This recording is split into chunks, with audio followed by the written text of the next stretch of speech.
The first 4 weeks of SEC football are in the books. I'll tell you who I'm impressed with, and we'll talk about who disappointed us. Let's go.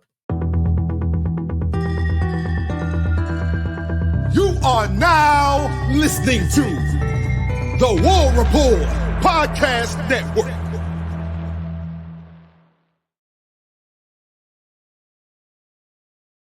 SEC football fans, what is up, man? Dustin Smith here. Very first time hosting the Just a Sec pod, but it's going to be the first of many. We are going to be pumping out this SEC football content, and I figured the best way to get this thing started was we're 4 games in. We're a third of the way through the regular season.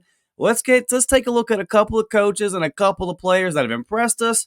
And then let's do the same on the other side. Let's take a look at a couple that have disappointed us. We had maybe had some expectations that they just haven't quite met. Before we get started, man, please hit that like button, subscribe to the channel if you are a fan of SEC football, because like I said, we're just getting started. We got a long way to go, a whole lot of content coming your way.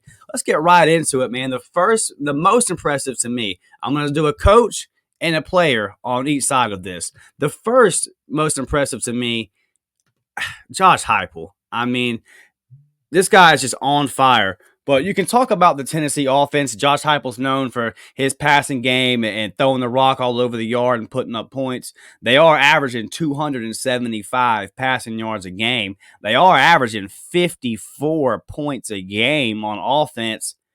But this is a complete team. They've only given up 120, or they're averaging giving up 125 yards a game through the air. On defense, they are number 1 in the country in total defense. Tennessee is second in the country on third down defense, getting teams off the field. Our teams are only converting 17% of the time on the Tennessee Volunteers on third down. So they're putting the teams in third and long, and then they're getting off the field. And Tennessee defense is just really nasty. And if you follow recruiting, then you've seen this coming. Tennessee's been recruiting some dogs over there for a couple of years. Josh Heupel has put together a good program, and I'm really impressed. They were my picks to win the SEC before the season, and so far so good. They're making me look really smart on that one. I just like the overall makeup of the team. And if you saw the video that the Tennessee football team posted on social media, and if you haven't go seen it, go check out the Tennessee football Twitter. They posted a video from Saturday night after Tennessee's big win in Norman, Oklahoma, and you could just see the emotion on Josh Heupel's face. And then the players come in and they give him the game ball, and that just you could see the love the team had for the players in that clip. You can see the culture in that clip. You can see that everything that Tennessee has been working to build for all these years, and they're finally there. And since the moment that Josh Heupel has showed up in Knoxville, they've been on the right track. It's so impressive. And I was speaking with somebody the other day, and it's funny because when they hired him, and maybe this is just me not knowing what I need to know, but when Tennessee hired Josh Heupel, it wasn't the sexy hire. He hadn't blown the doors off and lit the world on fire at UCF, right? It wasn't one of these hires where you were like, oh my gosh, that's going to work. At least it wasn't that home run headline kind of hire. But man, it has just been steady rising from the moment he showed up. An organized NIL, an organized recruiting effort on top of player development. You know, even in Tennessee's first year when Josh was there, you could see him laying the groundwork, and you could see, there's a plan here. They're sticking to their plan, and you can see the proof of concept. You can see it getting better week by week in the direction that this program was headed.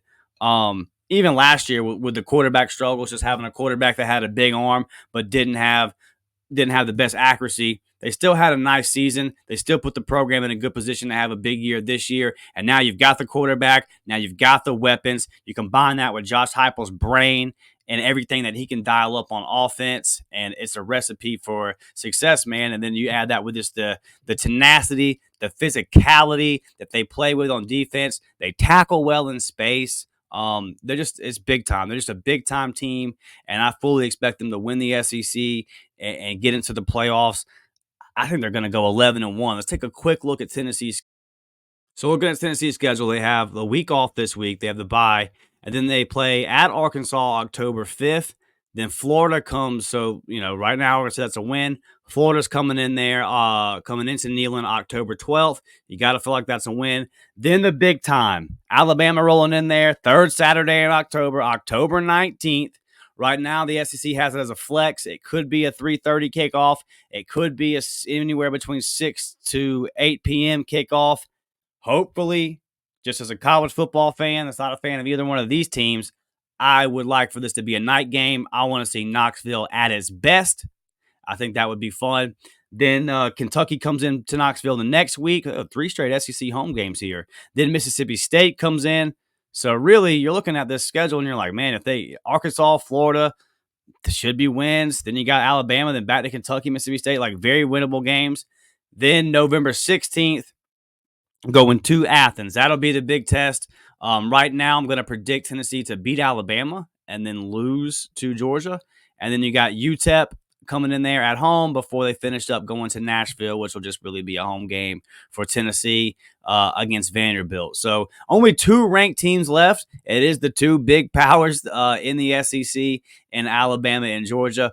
But I don't really predict Tennessee slipping up in any of these games outside of Georgia and Alabama. I think they split those. So I'm just very high on the Tennessee Volunteers, extremely high on Josh Heupel, what he's built. Obviously, with Nico over there at quarterback, like you've got the quarterback, they can make all the throws and is accurate, protects the football, does everything like that. This team, top to bottom, super impressive, fantastic A-plus job. Josh Heupel, really from the moment he stepped down in Knoxville, but specifically this year to the first 4 games, they look like they're going to be a hard out, man.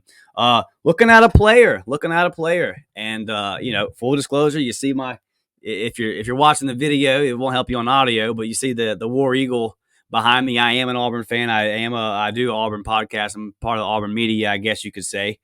And but listen, this is an SEC podcast, and we're always going to keep it real here. So listen, Ryan Williams, 3 games, 285 yards, 10 receptions, 4 touchdowns. Man, it's and listen, he skipped. Everyone knows by now. They mention it every time in the broadcast. He's only 17. They're gonna let you know he's only 17, but he is. He's only 17. He skipped an entire year of high school ball.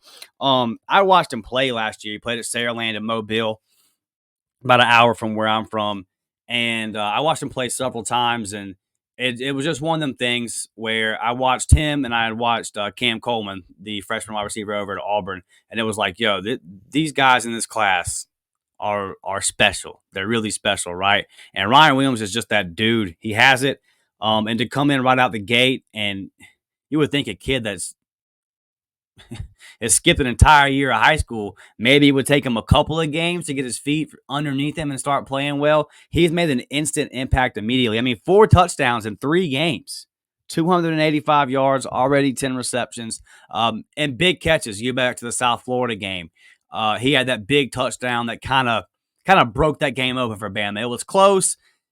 South Florida was hanging around, and then Ryan Williams with the big play.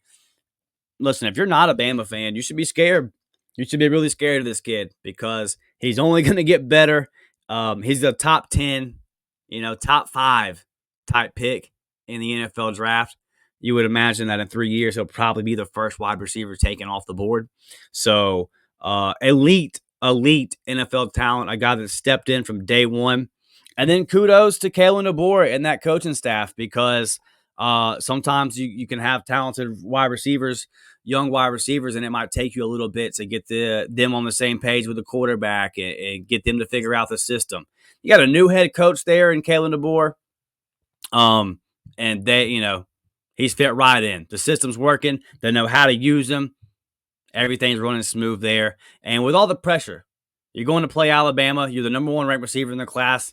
A lot of people were saying you're just the number 1 player in last year's class. With all that pressure on him, as young as he is, the maturity.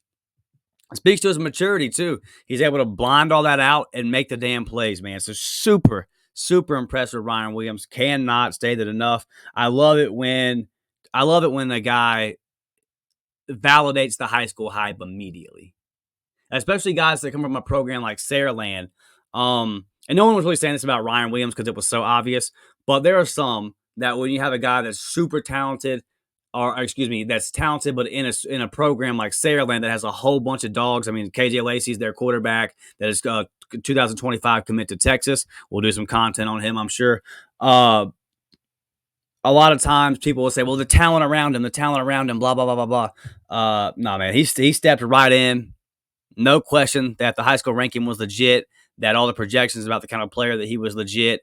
And you can have all the hype in the world, but then you got to go out there and execute and actually make it happen, man. So Ryan Williams has been the most impressive player to me through the first 4 games in the Southeastern Conference. And I'm going to give an honorable mention. Before I get to the most disappointing. South Carolina, 3-1, close loss to LSU. I'm in the camp that the refs kind of screwed them on that. You still got to make the plays. I admire Shane Beamer for standing up there and saying, no, we played many mistakes. We were up 17-0 and we blew it, all that kind of stuff. But listen, South Carolina had a whole lot of questions coming into the year. They're sitting there at 3-1. Now, they still got the meat of their schedule left. Okay, they got a lot of tough games left. So we'll see how it plays out.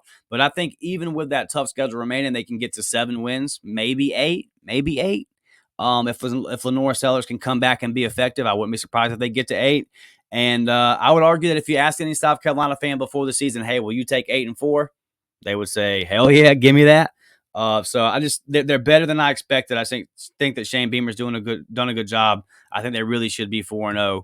This might look really stupid 4 weeks from now, but through 4 games, honorable mentions to the South Carolina Gamecocks. I think they're doing a great job. Now, let's get over here to the other side. This is, nobody wants to be on this side. I'm going to give you a coach, and I'm going to give you a player that so far, now, they got time. There's still plenty of football left to be played. And in the player's case, he's still got plenty of eligibility, but so far, not so good.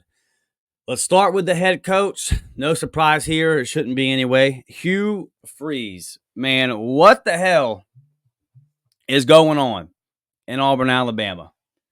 Auburn starts the season with 5 home games, playing Oklahoma this weekend before they finally go on the road week 6 at Georgia. Then Auburn doesn't come home for a month. That happens when you have 5 straight road games. You eventually got to go on the road. And everyone talks before the season about how for Auburn, coming out of those first 5 home games, if you could be 4-1, then Auburn could find 7, maybe 8 wins. And that was considered to be a reasonable step forward for Hugh Freeze in year 2, because you can say anything you want about Hugh Freeze, the on-the-field coaching right now, and there's not really he hasn't put a whole lot of evidence as far as being Auburn's head coach to deter any haters. But you can't say anything about his recruiting. So the idea out of Auburn was for Auburn to get to 7 or 8 wins, and Hugh Freeze was going to sign a top 10 class because you can't argue he's one of the better recruiters in the country. And everything was just, hey, man, just get to 7 or 8 and it'll be okay. I think Auburn fans and Auburn media had extremely reasonable expectations. I didn't see anybody pick over 8 wins for Auburn.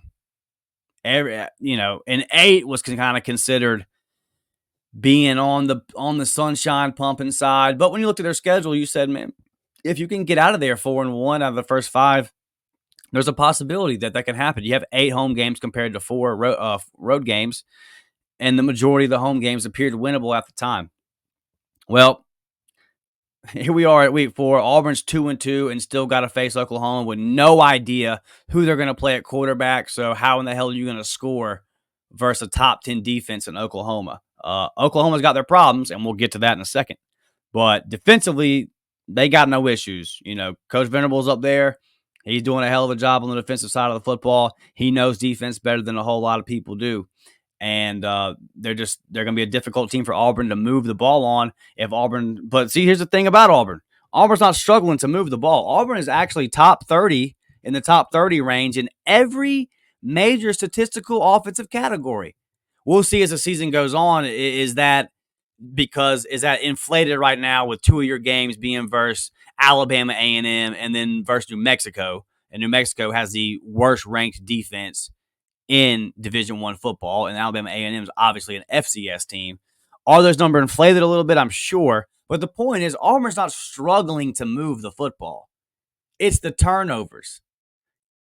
Auburn is leading the country in turnovers, dead last in turnover differential. Yeah, you're going to lose games like that. You lose a close game at home to Cal when you turn the ball over 5 times, your quarterback's threw 4 interceptions. And then 2 weeks later, you drop in your SEC opener at home, where again, you turn the ball over 5 times and you threw 4 interceptions.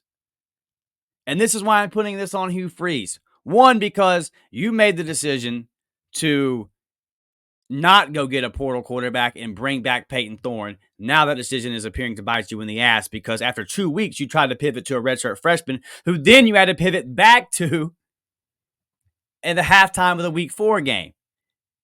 And now he's saying it's an open competition this week. So Auburn doesn't even know who their starter is going to be versus the biggest game of their season, or with the biggest game of their season coming up. Now you look at it and say, the Arkansas game was pretty big because you had to win it, and Auburn didn't. So 2-2, this is the way that Auburn has lost. It looks the exact same as last year. Hugh kind of blamed Philip Montgomery and the lack of wide receiver depth and the lack of playmakers in the wide receiver room for Auburn's offensive struggles last year. Well, you go out and get Keandre Lambert-Smith, who's on pace to be Auburn's first 1,000-yard receiver in over 2 decades. He had over 150 yards receiving Saturday, and you still lose. Philip Montgomery was not in Auburn. If he was, he damn sure wasn't calling plays for the Tigers.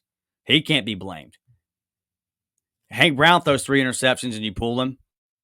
And versus Cal, Peyton Thorne threw 4 interceptions. So different quarterback, same result. The running backs, Damari Alston running in to score versus Arkansas. He fumbles it. Second week in a row, Damari Alston's fumbled it. Jarquez had a big fumble when Auburn was driving the ball versus Cal. It's, they're just mistakes. Auburn cannot get off the field on 3rd and long. Cannot. Arkansas converted 3rd and long at a ridiculous rate Saturday. And it was the same thing for Cal, whether it be busted coverages on 3rd and 17s, 3rd and 18s, or whether it just be stupid, dumb penalties that after you get the stop, Auburn gets the stop on a 3rd and 7 versus Arkansas Saturday, and then Austin Keys shoves the quarterback out of bounds, and Arkansas then gets the automatic first down because you get a rough in the passer late hit, and they eventually end up scoring on that drive when you were off the field. So it's offense, defense, special teams because Auburn has fumbled. Auburn muffed a punt this year already. Offense, defense, special teams. Auburn is making tons of mistakes. They're turning the football over. They're committing stupid penalties at the worst time. They can't get off the field on 3rd down. You were a double-digit favorite versus Cal. You lost that game. You were a favorite versus Arkansas, and you lost that game. 2 teams that you beat last year on the road. Where when we looked at the schedule before the season, everyone thought that Auburn would be 4-0 heading into the Oklahoma game, and that would be the big game where you found out what Auburn was. You already know what Auburn is. Auburn is really, really bad, and there is nobody to blame but Hugh Freeze for the on-the-field product. And before we move on, again, the expectations at Auburn were 7 or 8 wins, and I think that's reasonable in year 2. And unless the Tigers have some kind of massive turnaround here, I don't see it. I don't see it coming Auburn's way. I don't think Auburn's going to make a bowl game this year.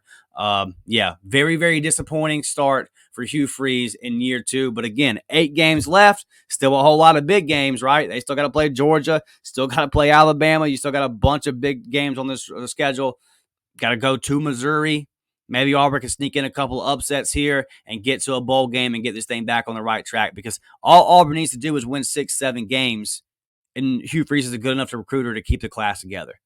If you don't make a bowl, it's going to become a little bit harder to do. So, and right now, Auburn is 4th in recruiting according to On3. So, Hugh Freeze is going to try his best to take on to that class, but you got to look better on the field, man. You got to put a competent product on the field. So, let's see what Hugh Freeze and the Tigers do moving forward.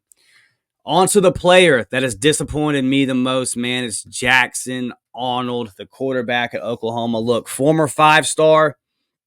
All the services had him ranked in the top 100. A couple had him as a high 4-star. Others had him as a 5-star. A lot was expected. A whole lot was expected. Dylan Gabriel leaves Oklahoma, is up at Oregon playing well. And you think you're fine because you've got this guy. You've got the highly touted high school recruit sitting there in the wings. Man, on the year, 59.8% of his passes, completion percentage, not good. 7 TDs and 3 interceptions is not terrible, but not great. And then he had 2 fumbles versus Tennessee, so not protecting the football. Versus Tennessee was 7 for 16, 54 yards, 3 turnovers with one interception and 2 lost fumbles. He gets benched at halftime, and then the Oklahoma backup comes in and moves the ball a little bit. It wasn't much better. And I understand that Tennessee's defense, I spoke on it, right? We just spoke on it. I understand that Tennessee's defense is very impressive. They're hard to move the ball on. But all year, you've kind of just seen this coming with Jackson Arnold. Like, once they play a good defense, I don't know how great this is going to look. And is he going to start? They're going to Auburn, their first ever SEC road game. Good news for Oklahoma is Hugh Freeze is 1-6 versus Power 4 teams inside Jordan-Hare Stadium as Auburn's head coach. The only win was a 27-13 win last season versus Mississippi State. So if you have a pulse and you're coming into Auburn, you should be able to beat Hugh Freeze's Tigers. At least right now, that's what the numbers say. But the Oklahoma offense is a mess. It's just a mess. And even if they go down to Auburn this week and get a win, which I personally think 17 is the number there, first team that gets to 17 will win. I think right now I've got Oklahoma winning 14-3, 17-6, something like that. Because I just don't see how Auburn's going to score on Oklahoma's fantastic defense.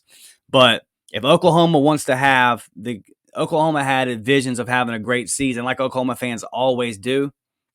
And even bigger than that is you thought this was your quarterback of the future. Still may be. Jackson Arnold has a lot of football left ahead of him. I do not want to bury a kid that, when he still has that much eligibility left. But he's got to figure it out because he's not on the right track. He looks lost. I mean, the fumbles versus Tennessee were what really – when a quarterback starts fumbling the ball multiple times, it's like, man, I think you're shook.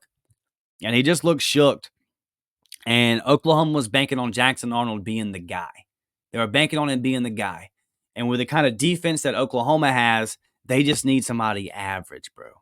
They just need an average quarterback that's going to protect the football, complete a little bit more than 59.8% of his passes, right? At least get up to 62, 63. And it just hasn't been there. And you can do a deep dive on the numbers. Obviously, 7 for 16, 50-something yards for Tennessee's bad. But it's even worse just when you look at it, right? He just doesn't look confident. He looks shook. He looks just like the moment is too big for him, that he's not ready to play Division I football at a school like Oklahoma that has a tons of pressure and all that it takes, all that it being the Oklahoma Sooners quarterback entails. It just doesn't look like something that he's cut out for. And for Oklahoma fans, and just for me as a college football fan, you see a 5-star quarterback like that, and I'm watching them Saturday night, and I'm like, man, this is pretty damn disappointing. Like, I think all the Oklahoma fans expected more. I expected more out of Jackson Arnold. And this is where Oklahoma is. This is where Oklahoma is. They got to figure out what they're doing at quarterback. But so do a lot of teams. So do a lot of teams around college football. But it's disappointing coming from Oklahoma, especially when you look at the defense they have. And they're going to, I feel like at the end of the season, Oklahoma fans are going to be looking back going, man, we just wasted one of the best defenses in college football. That's tough. That's very, very tough. All right, guys, that's going to wrap it up for this episode of Just a Sec.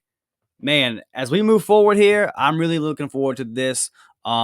We're gonna do a lot of focusing on recruiting. Gonna highlight some individual guys that are committed to schools around the league and stuff like that. Gonna have on recruiting guys to talk about the recruiting in the SEC as a whole. And I'm just really excited for this and the kind of content that I'm gonna be putting out here on the Just a Sec Pod, man. So follow me on Twitter, DMcShot28. It's right there on the screen. If you're listening on audio, man, subscribe, turn on your notifications, and I'll be back later in the week. Appreciate y'all. I'm out.